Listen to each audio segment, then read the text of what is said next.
శ్రీరామ రామ రామేతి రమే రామే మనోరమే సహస్రనామ తత్తుల్యం రామనామ వరాననే.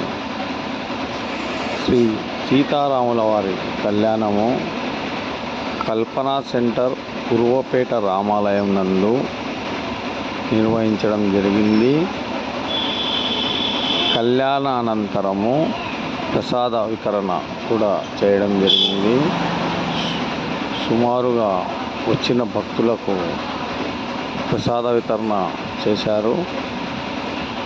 ఇలాంటి కార్యక్రమాలు ప్రతి రామాలయంలో జరగాలని కోరుకుంటున్నాము. జై శ్రీరామ్, జై జై శ్రీరామ్. ఓం నమ శివాయ. అందరూ బాగుండాలి, అందులో మనం ఉండాలి. జై శ్రీరామ్, జై జై శ్రీరామ్. శ్రీరామనవమి శుభాకాంక్షలు అందరికీ.